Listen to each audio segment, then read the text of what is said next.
Hi, I'm Bri. Today we're going to be talking about the Royal Enfield Interceptor 650, which is a bike I've been really excited to try for a long time now. So normally I ride a 1952 BSA Bantam D1, and I also have a more modern Suzuki SFV 650. I'm on an A2 license at the moment, which means that I'm restricted to 47 horsepower. So I've had my Suzuki taken down to the 47 horsepower limit. And to be honest, what I really want is a modern classic. I love my classic bikes, but as we all know, they're not always the most reliable, and it's nice to have something in the shed that you know you can take out on any given day and you know it's going to start, to be honest. So something that's caught my eye was the Interceptor 650. Namely because it's actually bang on the 47 horsepower limit, so it's perfect for an A2 license. Back in the summer, I tested a couple of bikes from Royal Enfield, and there's a video for that on the channel, and I talked through the two different bikes and which one I prefer. I won't spoil it for you now, I'll let you go and have a look. But essentially one thing I wanted to try before I settled on which modern classic I wanted to go for was to try a larger bike as well. I absolutely loved both of the 350 bikes. I got on really well with them, and I actually really enjoyed how light they were. So that was something I was a little bit reserved about with this one here. This is a little bit heavier, obviously, being a 650, and that was my main reservation, to be honest, about whether or not it would be something that around cities I would be able to, you know, maneuver around, park easily, or if it was going to be too heavy. I can safely say that I'm comfortable with the weight, and I'm really happy with that. So with that allayed, you know, let's go into the rest of the pros and cons of this bike, and I'll tell you at the end whether this is the one that I'd like to go for.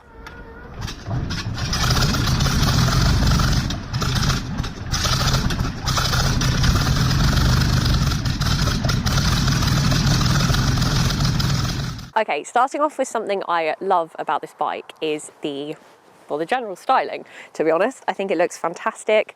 Really big fan of the style, and I also love the colour options that Royal Enfield offer on this bike. So this one here is called Downtown Drag, which I believe is one of their newer options, and riding this around London, it looks absolutely fantastic in sort of a modern city kind of environment. Really do like this colourway, and I had a lot of compliments on it, but I have to say, if I was going to go for this bike, I would definitely choose the orange metallic colour.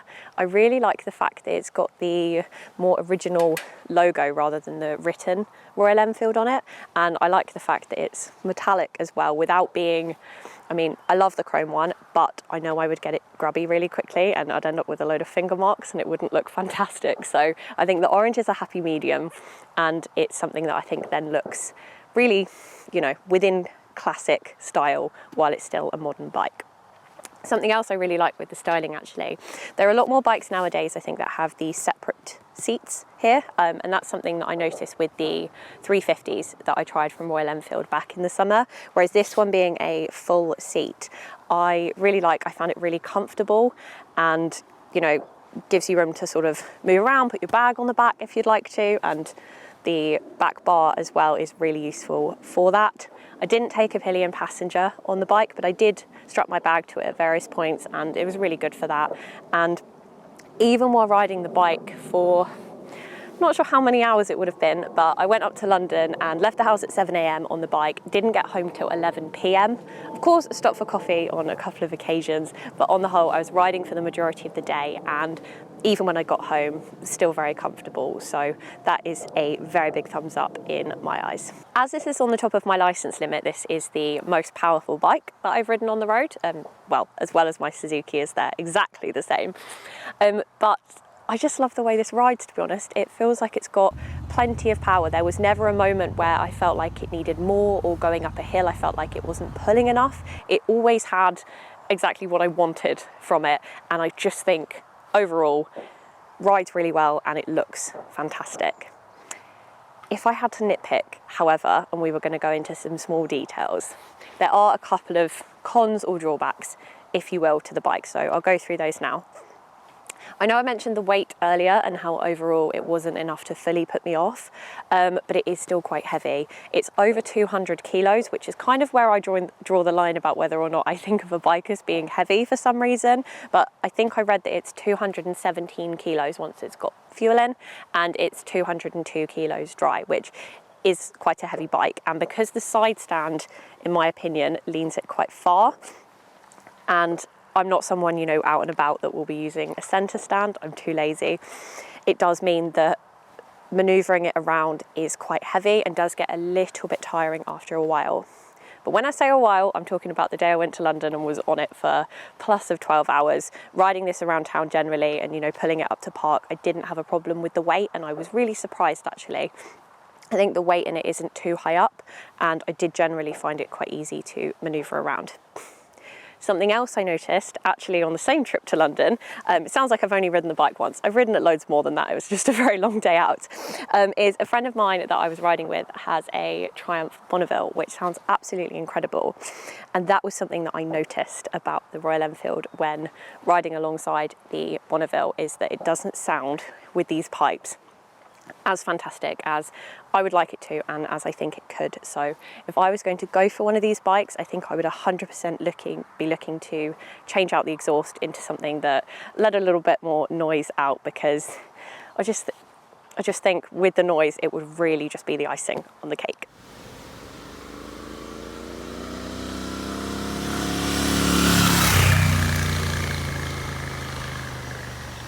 Another benefit actually, if I were to go for this bike and change the exhaust, was that I could also lose a bit of weight by doing so.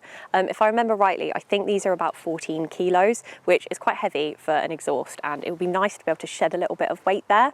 I know John from the channel has got an Interceptor, and he's got the gorgeous chrome one. It looks absolutely stunning, and he has actually got himself a new exhaust recently from Tech Bike Parts. So as well as improving the sound of the bike, it's also going to save some weight as well, which I think when it's a relatively heavy bike, that is a really good option.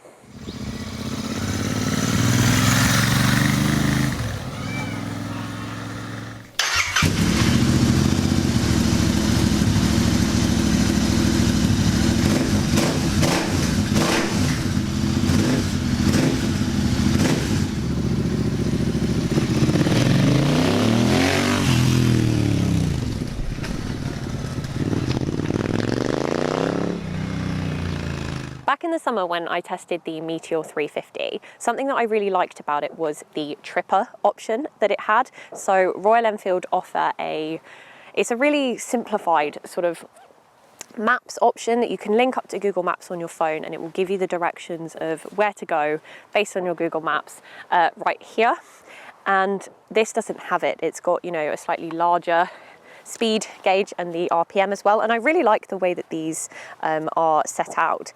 But I have to say, I did actually really like the tripper. I found it really useful for when you're 90% sure of where you're going, but it's always nice to have that little extra bit of guidance. And I usually ride with one earphone in to give me the directions.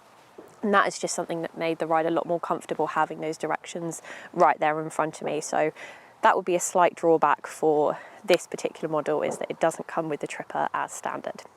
The final slight negative I found is something that I actually picked up on the first 5 minutes and have slowly become more okay with it over time. But it is something that was a little bit, I suppose, unexpected in a frustration. So I'll take it off the centre stand so you can better see what I mean. And I don't use the centre stand, so I'm interested to see how this goes actually. It's not budging.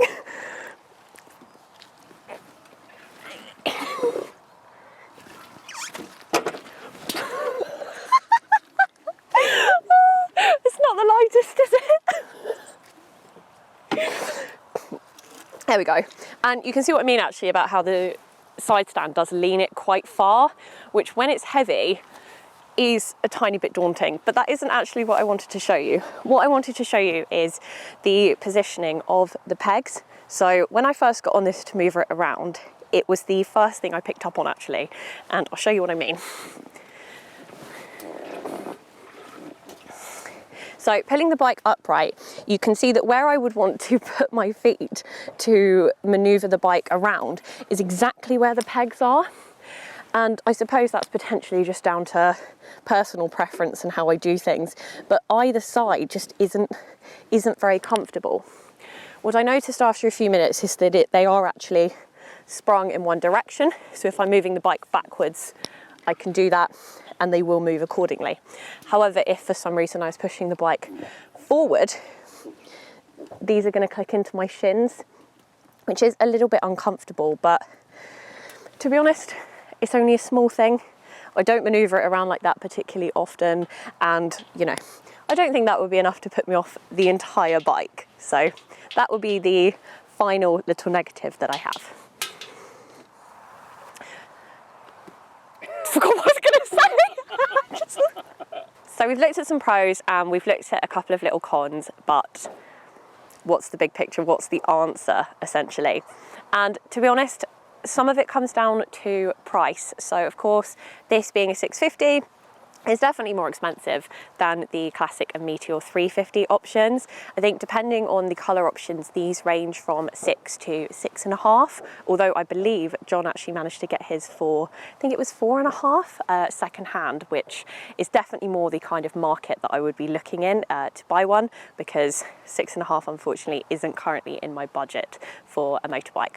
Back in the summer when I tested the two 350 Royal Enfields, the Meteor and the Classic, there was one of those that I was actually really set on the idea of buying.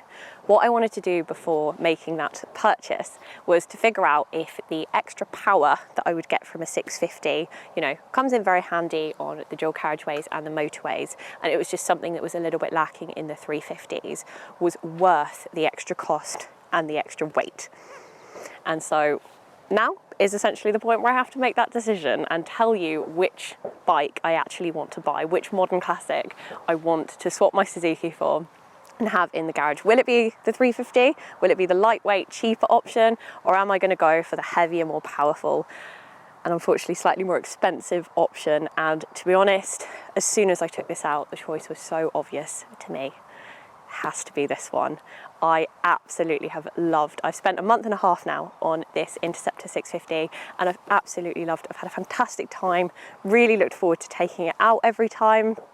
And I just think all round, particularly for the price, the different colour options that I can have and the way I can spec it up to look a little bit more classic than it is, it's just somehow they've made my dream bike, I think. So massive thank you to Royal Enfield for letting me test this out and ride it, because I mean, to be honest, I'm completely sold. So thank you, and thanks to you all for watching.